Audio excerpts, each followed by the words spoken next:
Welcome back to the channel. This review has been a long time coming, but ever since I got my Scor 4060 ST back in the beginning of July, I've been wanting to set it up in its LT guise. In today's video, I'm going to review the 4060 LT, but also give a long-term review and tell you how things have held up and what it's been like to live with. Now let's get into it.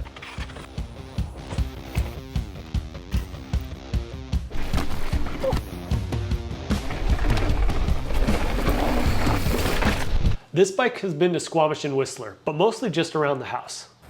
Since setting it up with a longer stroke shock and a 170 Fox 38, I like this bike even more than before. That's not to say it's better, but it more fits where I live and what I like to ride. Let's take a look at the bike. So this is my Scor 4060, now set up LT. I received this bike as the ST LTD. That was a 140/160 bike with SRAM XO and flight attendant suspension. You can watch that review here. But for this video, I only kept the frame, brakes, and seat post. I really like the XO drivetrain, but I wanted to check out this new XTR Di2. I rode it mostly set up dual 29 with the FSA gradient wheels, but now it's set up with the new Hunt-proven carbon mixed wheels and Continental tires. Setting it up LT is pretty simple, but not cheap. You'll need a longer stroke shock, like this RockShox Super Deluxe Ultimate, and a longer travel fork. New shock and flip chip in the back, and while the headset is just fine for dual 29, Scor does recommend flipping the headset cups if you're going to run it with mixed wheels. I also ran it with the Fox Podium and the RockShox Zeb. It really looks to be a one frame solution rather than claiming to be a one bike solution. We'll touch on both 29 as well as mixed wheels, but let's get into how this thing climbs. Climbing, this bike still climbs extremely well. The body position though is more fine, but not great. Set up with mixed wheels, it's even worse. I would say it's not worse than the average with the 29-inch wheels, but with mixed wheels, it's below where most bikes are these days. It is a short wheelbase with a rather long front end. So for long days, it's nice, but where newer bikes make it easier to ride steeps and switchbacks, this bike requires more effort and practice. Especially when set up mullet, the front end has a tendency to float and wander. Efficiency, the bike still does better than most, even with the added travel, and you never feel excessive levels of anti-squat. Traction is there, and it does feel lighter than the Santa Cruz Hightower, but the Hightower is more centered and calm. Because of that short wheelbase, even when slackened out and set up mullet, the 4060 still requires less effort than some longer bikes on switchbacks, and I am docking it a few points, but that really just brings it more in line with the Enduro loam library.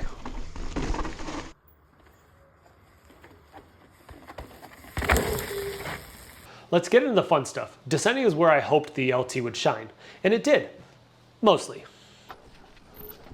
Descending is more of a mixed bag than I expected. The Scor 4060 LT is more lively than a lot of the category, but less brutish, maybe to a fault. Starting off in the chunk and at high speed, I think it did really well, but it's certainly more quick to get over rocks and less confident smashing into things. I gave it a 3 for chunk, one set up with less travel, and it just barely earned a 4 with the longer travel. Especially with a 38 on the front, the back end started to wince when things got chunky or you took too large of an impact.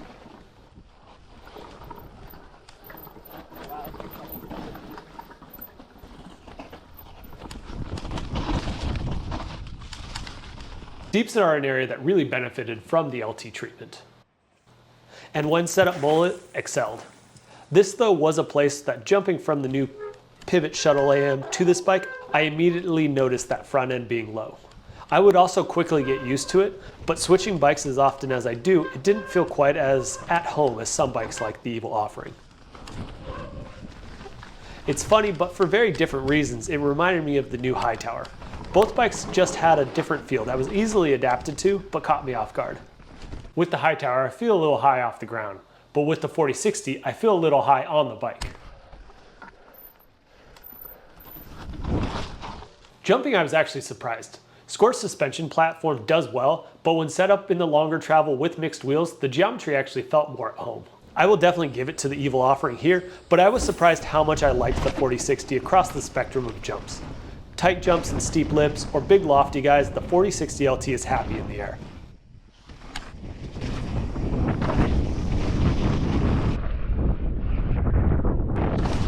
Last in the corners like jumps, the 4060 LT is just plain fun. I gave it a 4 here, leaning on the fast and fun side rather than the stable and traction-y side. It's good there, but this is another place it did feel less well balanced front to back. Comparing this to the new Pivot Firebird, the Firebird wins easily. Comparing it to the Santa Cruz Nomad, there's less of a distance between the two, but I'd still give it to the Nomad.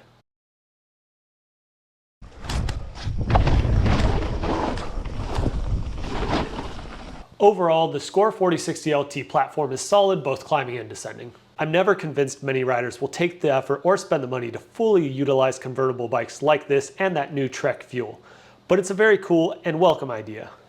So how's it been to live with the Scor 4060? Well, first off, it has a very nice looking silhouette, and the suspension looks very well contained. However, living in the Pacific Northwest, that nicely contained suspension is often overflowing with dirt and surprisingly hard to clean out. I've been amazed it's not resulted in any issues over these 6 months. Other than that, the bike is quiet and the pivots had stayed mostly tight. I do check them every few rides and only have needed to tighten them once, and they didn't get loose enough to make any noise.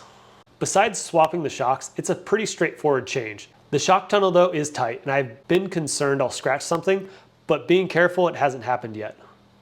The headset has also been fine, but swapping that out requires a fair bit of effort and a headset press is good to have. The frame storage isn't something you'll use all the time and mine is always covered in dirt. Last, the seat post cable routing is pretty hard to access and replacing the housing is not fun. Let's take a quick look at the loam library before we wrap things up.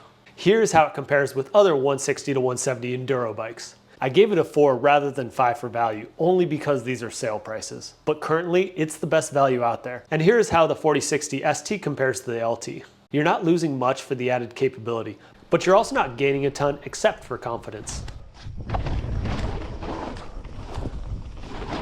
So what are my final thoughts on who's this bike for? Well, first off, this is still easily one of the best deals on the market. Large and small bikes are hard to come by, but are available in the NX builds. There are newer bikes that rank lower in my book. BMC did things right when they introduced Scor. I still think these bikes could use a higher stack, but honestly, that's largely due to where I live and what I ride. If you're not concerned with price, there are options that better met my desires, but we're talking 2 to 3 times the price. And it boils down to body position and fit. I mentioned it not feeling at home, and while it was something I got used to, I never felt quite as confident, and I think it comes down to that low front end. The Scor suspension outperforms many bikes and offers more adjustability and support when pushing it. For riders wanting a do-everything bike at a stellar price, don't sleep on the Scor 4060. If you want an all-mountain or enduro bike that can run with the best of them, the Scor is perhaps the least expensive way in.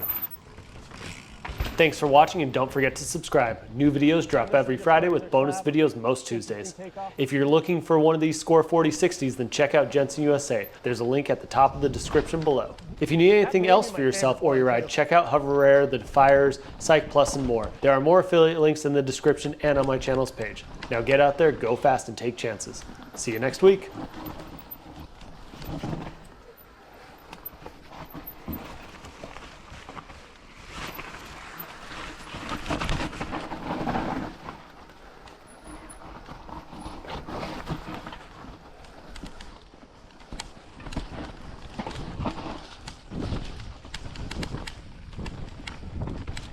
So dark.